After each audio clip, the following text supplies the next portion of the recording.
Greetings, friends. I'm Ananda Shakti. I am an intuitive or conscious trance channel. I have a history as a teenager in the punk world in New York City as a singer in an all-girl band, and I had a spiritual awakening, and that just started the whole thing. So I've had many years of in-depth training and exploration in the yogic arts and in many different esoteric paths. Around 22 years ago, I began this journey of being a conduit for the angelic realm to bring in higher realm information to serve the greater good, to serve the collective, like what you're about to hear about today, and also on personal levels. So taking people on very deep journeys to transform the karma that they've brought with them into this lifetime and to bring themselves into a state of liberation or spiritual freedom. I hope you enjoy this offering and that it serves your radiant opening of your heart. Greetings, I'm Ananda Shakti and Happy New Year. This is a deep dive into the 2025 angelic transmission that's been posted already. You'll see it on the feed. So if you haven't listened to it first, you could listen to this and then go back to it, or you can go back to it and come this way. They work with each other. So either way, it's going to accelerate your evolution this year and open your consciousness right now into something much greater and much bigger than you could ever imagine, because this year is going to be magnificent. Some of the themes are about birthing a very new realm of perception. The old God begins to seriously die, along with all the disempowering emotions like punishment, guilt, shame, hatred, and separation.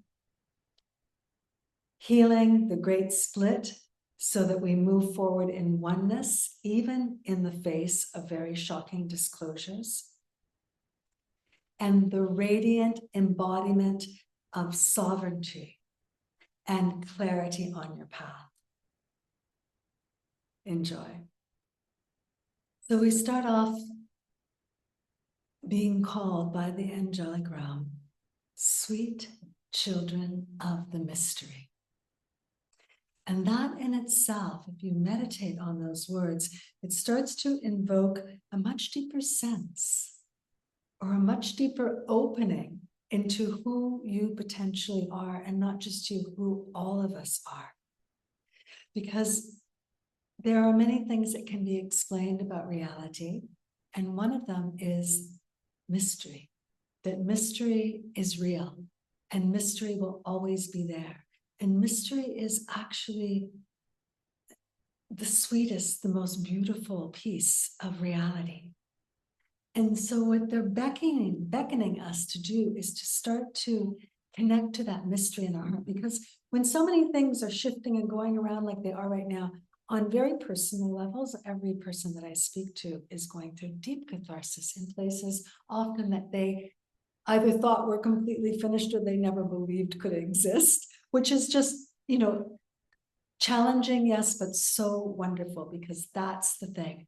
We need to be able to face these conditionings from the old God idea and put them to sleep, truly, just like disempower them, take their power away from them, rather than continue to allow them, those ideas and those conditionings to disempower us.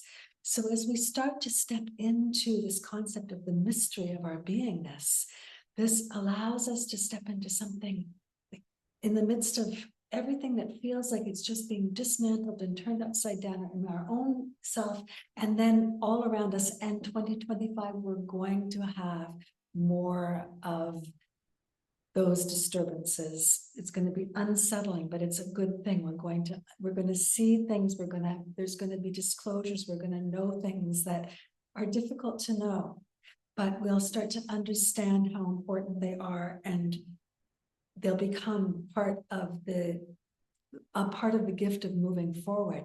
And so in the midst of all of that, if we start to create a solid, as much as you can have solidity with the mystery, but do you know what I mean? Like with faith in it, faith in the mystery of who we are, the beautiful mystery of who we are and of what reality is. We can start to have a relationship with that as ourselves, and we can like, yes, the mystery in me, this is what I want to bring forth. This is what I really want to acknowledge, because that mystery is just full of infinite potential. It cannot be stopped in any way. And then when things start to not make sense, either inside or out, the mystery is there supporting you. It's like it takes you by the hand and it lets you feel it's okay. It's okay. It's okay. You know, the great masters and mistresses of spiritual world on the earth, they're called mystics often. There's a reason for that, because they're going into that unknowable, and then they're expressing that unknowable nature within themselves. And it is such a vibrant, alive state of consciousness. So the very first line is the invitation of us as earth beings to recognize that we are the children of the mystery, and to let that warm our heart and awaken it. And then the next line is really so much what the whole transmission is all about. We welcome you to a new realm of awakening. So this year there's going to be an awakening, and it's a new realm of consciousness. And it's going to be, of course, it's beginning. You know, something like that takes some time, but we're going to begin it in a way that's very significant. So it's going to feel like a significant rewrite of who we are and of who reality is, in a very positive way. This new realm of awakening, the comprehension no longer is going to come from the mind. It's going to come from the heart. And it's a new kind of heart that allows us this comprehension. It's a heart that is going to be lifted into a place where like it's no longer affected by the past. It's no longer affected by personal put downs, with the way we put ourselves down, these kind of thoughts that go around and around, or something coming from other people. It's not affected by any of that any longer. It knows the love that it is. It knows that it is a child of the mystery. And so it's no longer in the playing field of reacting and responding and reacting and like looking for this and trying to find that and running towards this and not liking that. It's not affected from the outside. It relates to the outside. It responds to the outside, but it is not changed by the outside. The change takes place on the inside. So we're birthing this in a very significant way. So it's like a new operating system.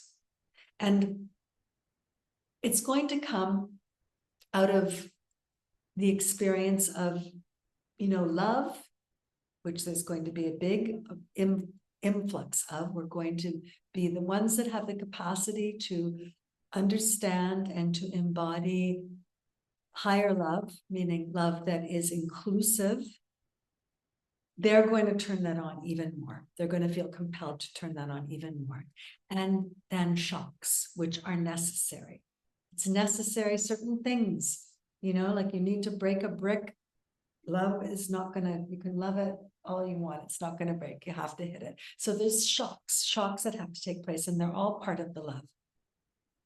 So through shocks and love, we're going to start to awaken this new realm of consciousness, because I'll say it like this, but I don't mean it to be in some kind of despair, but we're going to truly understand that nothing else works to bring us forward. In some cases, we're going to feel just completely inspired and just dying to go there, just dying to go there, just dying to know something new, dying to have our heart open more, dying to feel that we are part of the mystery. And then other times we're just going to like, wow, nothing is working the way that I thought that it could work. Like, the way that I'm processing, I can't find peace of mind in the way that I'm processing. And so that will start to create an exhaustion of that old way. And when that old way gets exhausted, then the new way births up. I'm speaking about this, what this new way is. And they're talking about all of the rewrites that the players on the earth are having right now, and this is going to get even bigger. Public people, just their scripts are like finished. And it's not like, we have this idea it's being taken down, and it is it is, but everything is an expression of our collective evolution. So the ones that are playing the roles of the diabolical characters, they are part of the shock that helps us wake up. And so they will evolve. So they will get taken down, yes, but they will evolve. It's not the old God version of it. Then they're condemned to hell and they're gone forever and like never again. They will evolve from that because we are in the most mysterious way, all helping each other. We are all, as a beautiful teacher Ram Dass would say, walking each other home. It is true. It's mysterious and it's difficult at times, but it is true. They speak about the fact that we are going to be recalibrated and calibrated in a way that is just like a recalibration of all that we have known. And yet it's not possible for them to explain what that means to us yet, because you can't explain that to a limited ego structure because it becomes something that's frightening. And this is the furthest thing from something that's frightening. It's an invitation into everything you've ever wanted, into love, into joy, into the feeling of abundance and of connectivity and all of these things. Yet it's more than that, because they're saying they can't actually explain it. I just gave a little explanation. So it's beyond that. And so we just need to trust at this point that these new states of awareness will arrive, even when we start to feel despair. I'm noticing these days with the clients that I'm speaking with that are very awake and very aware, there is a lot of that hopelessness rising, a lot of that despair rising.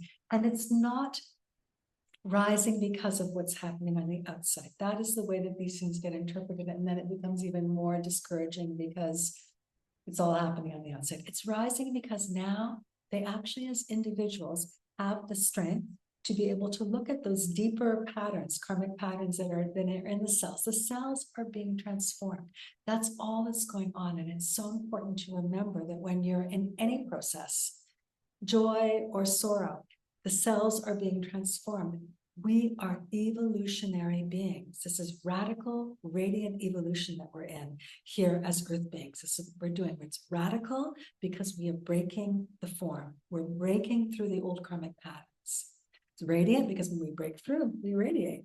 And it's evolution because we evolve. That's what we do. So everything that happens is part of our evolution experience. If we can understand that, every moment becomes a gem. There's no moment that's actually boring. There's no moment that's not doing anything. Every moment is doing something. That's what's true. And the more and more you can get your engine aligned with that and start to move with that and start to remind yourself of that, the more radiant your life will be. It will be so beautiful. And every moment you'll feel the presence of creation with you, evolving you forward, even in the most subtle times, in the most subtle moments. And so they're saying that just trust, these changes are coming and you will feel them, you will become them, and you will rejoice them. And this is something that's so beautiful. They say, and you will be the ones to speak them. So in a way, that's why they're saying it's not yet possible to explain this. It's because it is beyond our comprehension, but also it's not their place to explain it. It's our place to explain it. It's our place to speak it. This is about our sovereignty. This is about our awakening. This is about our uniqueness rising up and each person finding their own beautiful way to explain what's going on and to describe what's happening. So the long hiding jewel of the heart, which they've spoken to us about so many times, they gave the whole story about how it went hiding. This is like what we really are. And it hid so well, like we're so good as actors and actresses, that it hid so well that it didn't matter who invaded our planet or who didn't, or what happened, they could not get that jewel. That jewel has been protected the whole time. What has been manipulated is more on the surface of our being, and that we're transforming right now. And we are part of that. We're, there's no victim here. We're all like, it's part of an experience of evolution. So we don't need to get into us and them kind of pain. In fact, that's the furthest thing that we want to do. We can righteously express our anger and our outrage and and what needs to take place. But we don't need to feel victimized, because if we feel victimized, then we get disempowered. We have to understand that we're karmically, independently walking through reality, and everything we walk through is, I say, like, almost for lack of a better word, it is a choice that we've made. Because I say that because, many things happen to us and we're like, oh, I would never have chosen that. But it's on a soul level, it's not on a personality level. And when we actually decide, when we realize that we have, then we can do something with it. Then it becomes gold, then it becomes amazing. So this jewel has been hiding, and she's done an amazing job hiding. It's now okay for her to start coming up. So she's going to begin to make her journey to the surface of her life, more so than ever before. And when that happens, people are going to get lit up. They're going to get turned on. They're going to get, wow, I want love. No matter what. So I'm crying. No matter what, I want love. I'm willing to give up all of my hiding places, all of my pain, all of my separation, all of my judgments, all of my power struggles, all of my hiding places, which may seem like, wow, that's nothing to give up. Who would want that? But it is for the ego structure. It's related to all sorts of things. I'm willing to give up everything because I want love. And that's what's really going to happen. A radical love will be really the bottom line for us once we get through this, meaning that we love under all circumstances. That's what real love is. We love under all circumstances. We respond, and I always want to make a point of this. We respond to the situation as we need to. We could even have to shoot somebody if they're going to kill us, but we don't lose the love in our heart. That's the art of being the new human being, the heaven and earth being that we are becoming. They invite us into experiences of meditation. And I'll just I won't go into all of this right now, because I'll leave that for you to listen to the transmission and just go through it. But they're asking us to start to really vision, who are we? Who are we when we don't have that separation? And also to deepen our capacity. They say they're visioning for us that we let go of our idea of the need for fear. The need for fear. So our ego structures believe that it needs it. It believes that it needs it to protect itself. So they're visioning for us that we drop that. They're visioning for us that we have more humility and more, self-observation. And so as we step into this experience of seeing ourselves, who are we without the separation? Well, we might need to see, a little bit of how it is that we do separate ourselves. Like, what are the things that we choose that separate us? That might be part of it, so that we start to see the opposite. We might just have a vision, like, if I'm not in separation, if I'm not in suffering, if I'm feeling one with everybody, who am I? What do I look like? How do I act? What do I like? What don't I like? What do I do? Just anything, any kind of, just start the vision and to actually breathe into the vision, start to give it life, so that it starts to become living, because this is where we are going. And this is how we get there. We vision it forward. We change our perception, because we are living in perception. And they ask us to, they invite us to look at this vision, to repeat it many times as meditation. This is beautiful. They speak about, consider these days of 2025 like your 40 days and 40 nights in the desert. A time of loving releases and intensified realizations, and embodying a deep and wondrous love. So it's an intensified realization for 40 days and 40 nights. When you think of the Christ energy, he goes and he gets a singularity. He goes in by himself, because he's looking to find a deeper embodiment of love. And so he's going into this experience of really deep self-transformation, so that he can move himself through the things that obstruct the embodiment of love. And so it's a very intensified experience of realization, and then coming out into a deeper embodied wondrous love.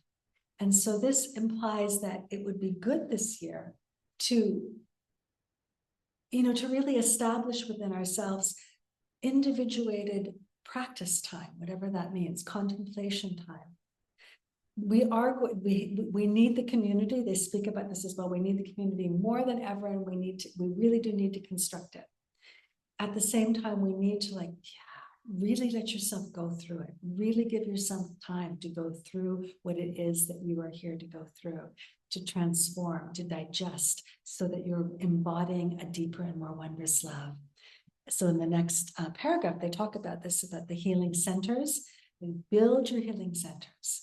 And they speak about the fact that they have mentioned this many times, but they say now is the time more than ever for conscious community to come together. And they've spoken in the past about the fact that don't worry about others and their groups. If you think that their group is misguided or unhealthy or whatever, just don't worry about that for now. Come into your own group of people. It's much more helpful that you're in with your own group of people. This is not about creating separation. It's just about creating language skills. So with your own group of people, you will understand each other, and therefore that which you are here to create, you can start creating it. If you keep on trying to talk to people who actually speak a different language, then very little happens, because it's just getting lost in communication. If other groups of people that perhaps you see, like you think their understandings are very unhealthy, but still they're coming together, we need to trust that, okay, they have this language together. Everything is evolving. The truth is they're coming together like that. We'll start to break the patterns that are unhealthy and allow it to evolve up. When things get all mixed into a way where nobody's actually understanding and really just there's conflict about it or that going on, then things don't get broken up. But when you look in a mirror, after a while, you see what you really look like. And if you don't like the way that it looks, like, wow, I put my lipstick on my cheek, that's not really working. It's like if you see it, and then you could do something about it. So looking in the mirror allows things to evolve. So don't worry about, just go with your own people at this point, always with keeping the oneness in mind. But don't worry about other people. It's good that people are coming together in their different groups, in their different pockets, and their different variations of understanding what's going on. Everything is evolving. So they're saying, really come together, and now have the ones that are coming together with the idea of oneness, understand that you're coming together now in this new way. So that, and you're not coming together, even though you're creating healing structures, it's not to fix each other. And they're very clear. No one is broken. I love that. Instead, you're coming together to learn how to love more deeply. And we're coming together in an even field of light. So each arriving for a deepened experience of healing, practitioner and patient. So it's not like the patient is coming and the practitioner is, fixing or healing. It's like they come together understanding they're both going to be healed by this experience. And it's source frequency that's healing. They may have different skills.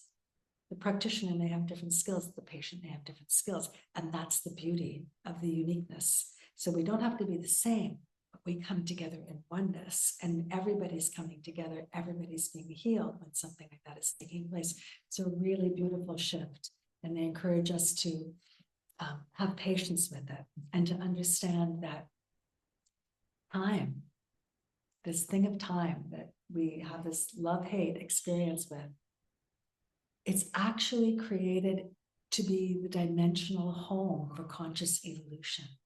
So that's what it is. It's the dimensional home for conscious evolution. So just understand, time is there for that. Never worry. Don't get impatient about things taking time, taking a while. It is the home for conscious evolution. Just let it be the home.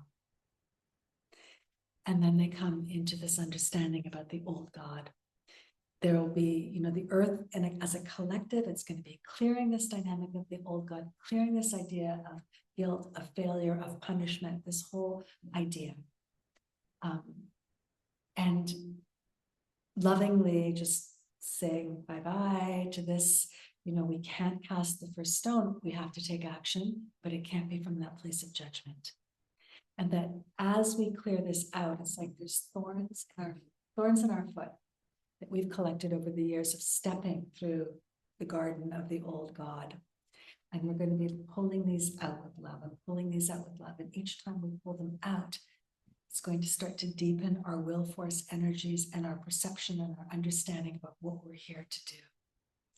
And then our creative abilities, personally and to co-create with each other and with creation, are going to really create something, they say, an existence of love and beauty that is yet unseen by mortal eyes.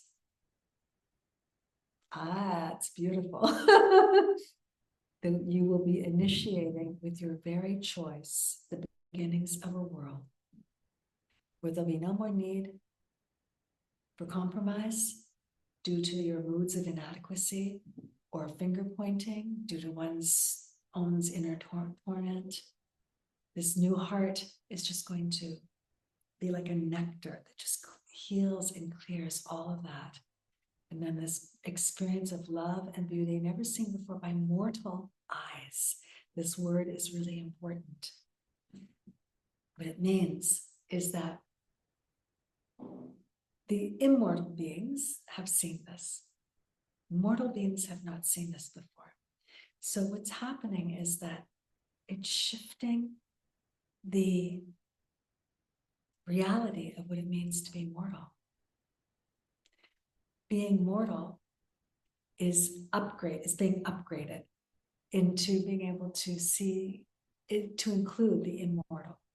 And this again is the expression and the embodiment of the heaven and earth being.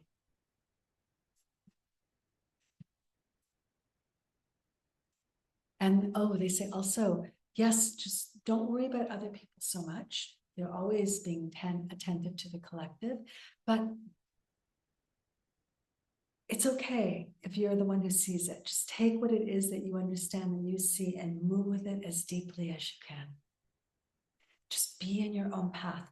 And they talk about this deep sovereignty.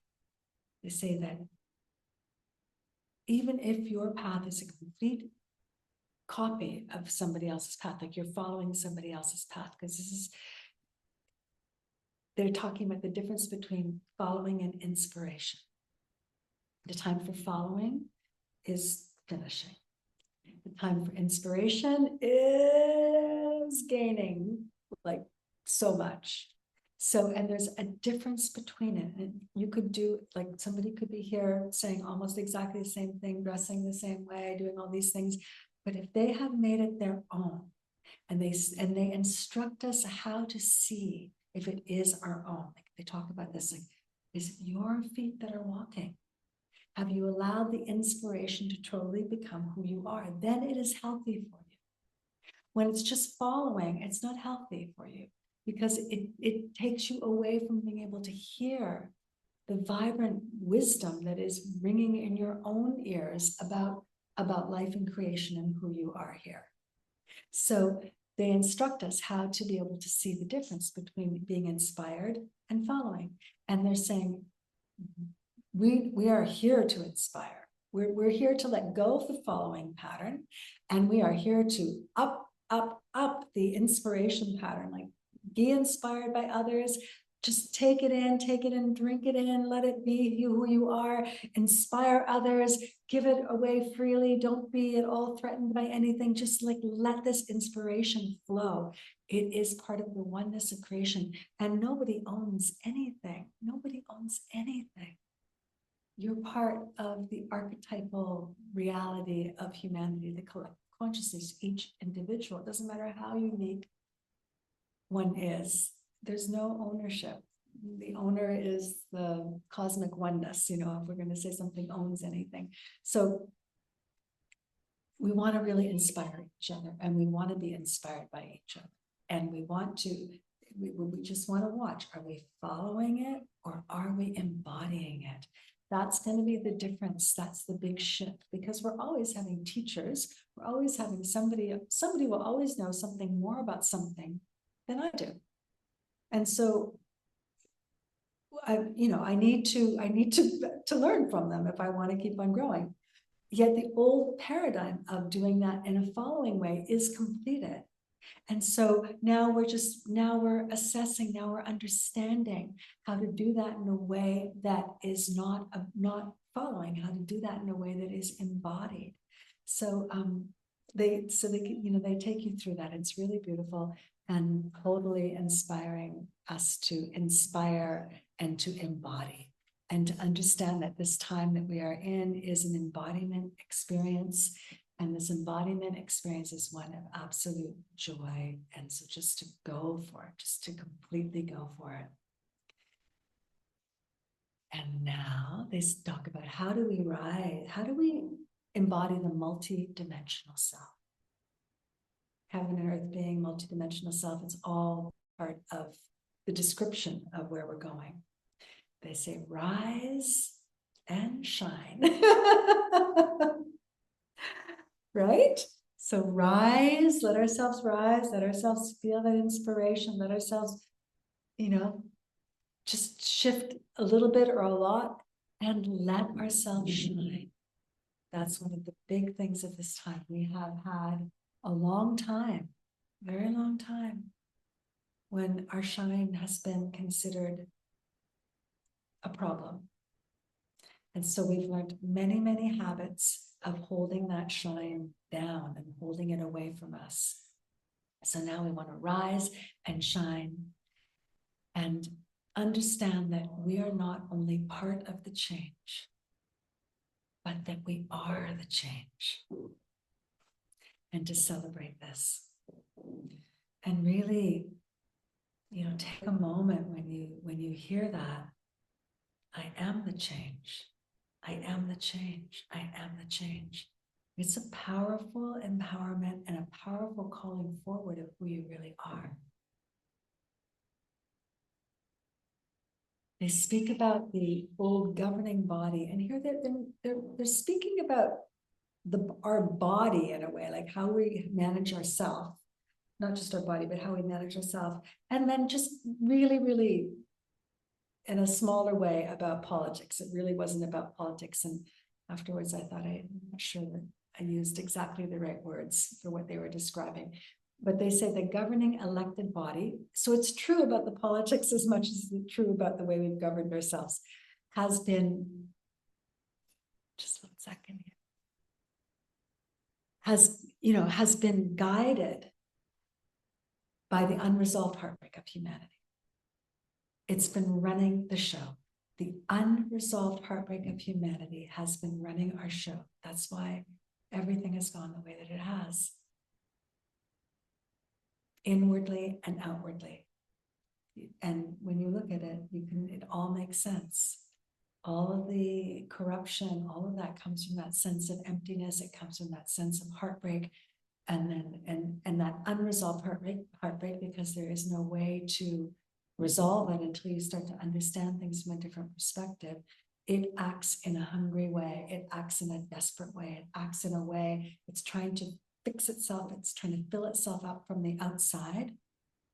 But no matter how much a person gets, accumulates, takes, gets their wish fulfilled, all these things, you can't fill that heartbreak up from the outside.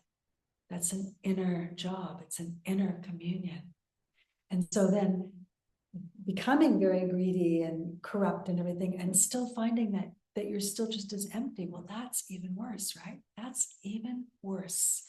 It's a way worse condition to be in than the beggar on the street is, who expects themselves to have a certain feeling of that. But to expect yourself, like, okay, you've done all this, you've got all this, you've got all that, and then still you feel that emptiness, still you feel that anger, still you feel that self-hatred.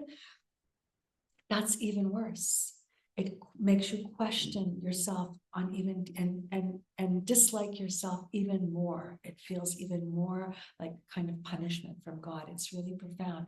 So they're saying that we need now to break this habit of living in the unresolved heartbreak of humanity. So every person, if they could actually just find that humility inside and see the places where they are actually reacting to life from that place of the broken heart. I'm not talking about romantic hearts here, but of course that's included.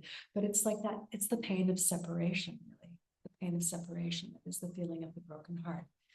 So if they can just be clear with themselves, be honest with themselves. Oh yeah, actually, when I do that, that's because of that, or I think that that's because of that, because then you can offer it up. They're saying, then you can ask the hands of grace, okay, I'm ready, let's resolve this unresolved broken.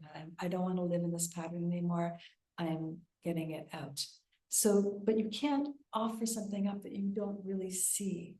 So it's not like you have to go into intense self-analysis, but just self-acceptance. And then I don't want it anymore. I'm done. So they're saying, really call in the hands of grace to remove this unresolved heartbreak of humanity within your heart, to unresolved heartbreak, and then the collective unresolved, and vision it for each other. Vision it for each other. Vision that heartbreak being lifted out of every heart. It makes a difference. How we perceive what's going on makes a difference. This has been proven over and over again. Look at the studies, the studies with water, the studies with ice, the word that's being said, how it forms a totally different configuration.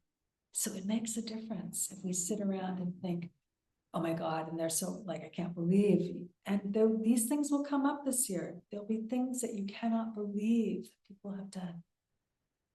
And it's okay, you have to be authentic and go through your process, but at the same time, you need to hold the overview. You've got to be able to discharge your revulsion, discharge your, pain about it, the anger about it, and then wish for them that their unresolved heartbreak gets resolved, be able to see them in it.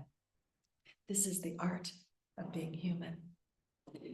And then lastly, they call us into this reality. Only love is real.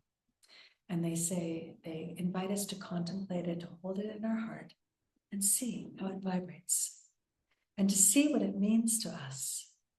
And if it has deep meaning, they say that it would be a very good mantra to hold this year, to be repeating on a regular basis, to be contemplating on a regular basis. It changes, it's a game changer. If you just say it and you kind of look around, it's like, all of that struggle, all of that suffering, all of the things going on like that, they're part of what is not real, in that sense of they are impermanent, and I can easily change them and let go of them. So with these words, only love is real, I will leave you. I hope this has helped you.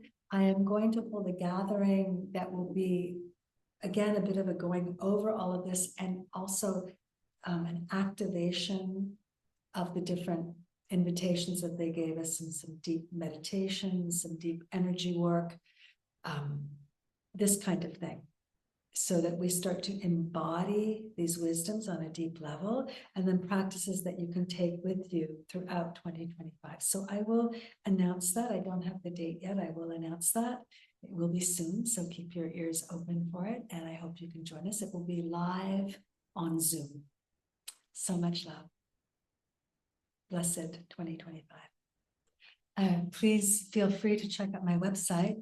These transmissions I also receive for people on personal levels, either in their highest good, or maybe you might have a situation that you want guidance on from the angelic realm. So we go through a whole session of bringing in the wisdom from the angelic realm just for you, and creating the transformation experience that they're seeing is in your highest good.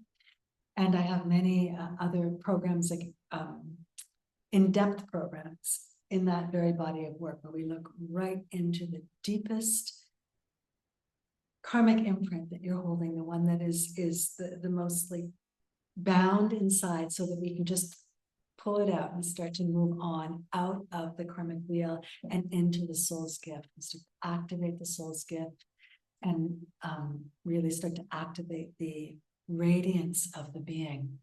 It's a very deep journey. It's a very beautiful journey. And in my opinion, it is the reason that we came here, to do that journey in whatever style seems to be attractive to you. This style is working with the angelic realm, working with that kind of refined energy, that very lofty, very big overview frequency of healing. I also offer trainings in the work that I do. So there'll be a new training course coming up. It's about 6-month-long journey of becoming an intuitive and starting to be able to receive these transmissions on behalf of other people and on behalf of the collective to assist in the transformation that we're in. It's a very, very life-changing experience. And there are many techniques, light weaving and yoga nidra, and many different techniques that are possible. So there's a lot there to help you with your personal journey, and I hope to work with